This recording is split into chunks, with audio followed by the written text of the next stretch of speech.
Hello বন্ধুরা, আসসালামু আলাইকুম। চলে এসেছি কিন্তু আজকে ভীষণ মজাদার একটা রেসিপি নিয়ে। আজকে আমি বানিয়ে দেখাবো দই। অল্প সময়ে কীভাবে দই বানাতে হয় সেটা আজকে শেয়ার করবো। আর এই জন্য কিন্তু আমি এখানে 5 কেজি তরল দুধ নিয়ে নিয়েছি। যে যার পরিমাণ অনুযায়ী নিয়ে নেবেন। আজকে আমি 5 কেজি দুধেরই কিন্তু দই বানিয়ে থাকবো। তো দেখতেই পাচ্ছেন আমি একটি পাতিলে 5 কেজি কিন্তু গরুর দুধ নিয়ে নিয়েছি। এবার আমি এগুলোকে প্রথমে জাল করে নেব।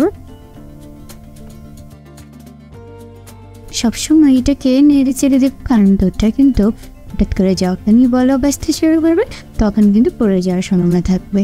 তো দেখুন আমি কিছুক্ষণ জাল করার পর কিন্তু দুধটা বলক চলে এসেছে, তখনই কিন্তু দুধটা পড়ে যাওয়ার সম্ভাবনা থাকে। তাই আমি বারবারই আমি কিন্তু এটাকে নেড়ে চেড়ে দিচ্ছি যেন এটা পড়ে না যায়। অবশ্যই এটা সতর্কতার সাথে কিন্তু জালটা করে নিতে হবে। আর দুধটাকে কিন্তু বেশক্ষণ এটাকে জাল করে নিতে হবে। অল্প দুধটা জাল করে বলে তাহলে কিন্তু দইটা সুন্দর হবে না আর ভালোভাবে এটা বসবেও না।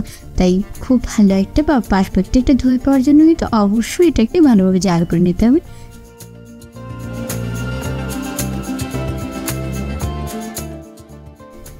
তো দেখতে পাচ্ছেন দুধের বলকটা কিন্তু চলে গেছে, কিন্তু দুধটা কিন্তু জাল হচ্ছে। আমি অনবরতটাকে বেশ কিছুক্ষণ জাল করে নিয়েছি। তো দুধটা যখন অনেকটাই কমে গেছে, এর মধ্যে আমি 1 কাপ চিনি ব্যবহার করেছি। আমি এই দইটা খুব বেশি মিষ্টি করবো না, তাই আপনারাও মিষ্টির পরিমাণটা আপনাদের প্রয়োজন অনুযায়ী নিয়ে নেবেন। তো এরপর আমি এর মধ্যে কিছুটা জয়তার রং ব্যবহার করেছি হালকা একটা কালার আসার জন্য। পছন্দ না করলে আপনি কিন্তু স্কিপ করতে পারেন। তো এরপর আমি এই কালারটা দিয়ে বারবার চামচ দিয়ে নিয়েছি, সবগুলির সাথে মিশিয়ে নিচ্ছি। কারণ যখনই কালারটা দেওয়া হবে দুধের রঙটা কিন্তু একটা লালচে হবে আর দুধটা দেখতেও অনেক বেশি সুন্দর হবে। তো এটাকে আমি আবার কিছুক্ষণ জাল করে নিয়েছি এবং এটাকে চুলার থেকে নামিয়ে নিয়েছি, কারণ এটা জাল করে হয়ে গেছে। আর দেখতেই পাচ্ছেন এটা কতটা কিন্তু কমে গেছে। তো এবার আমি দুধটাকে কিছুটা ঠান্ডা করে নিচ্ছি।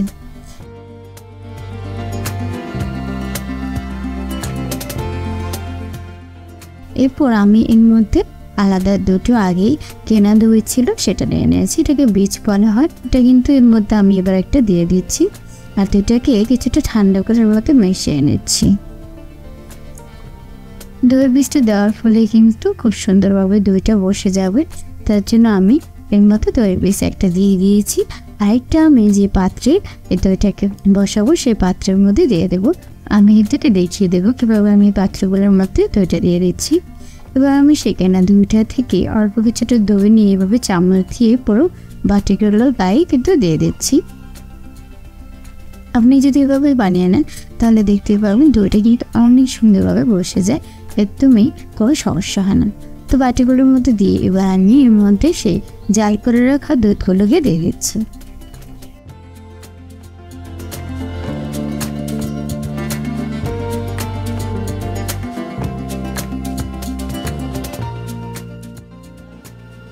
তো দইগুলো দেওয়ার পর এবার আমি বক্সের নবগুলোকে আটকিয়ে দিচ্ছি।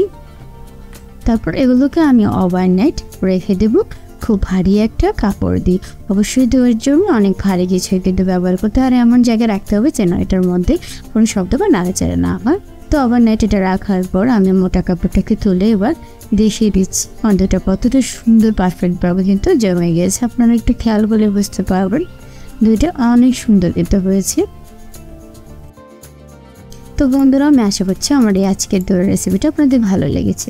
আর আমার রেসিপিটা যদি ভালো লাগে তাহলে অবশ্যই কিন্তু চ্যানেলটিকে সাবস্ক্রাইব করে দেবেন। আমি একদমই অল্প সময় আজকে কিন্তু রেসিপিটি দেখানোর চেষ্টা করেছি। আশা করছি আমার পরবর্তী রেসিপিটা আপনাদের ভালো লাগবে। তো সবাই অনেক বেশি ভালো থাকবেন। আল্লাহ হাফেজ।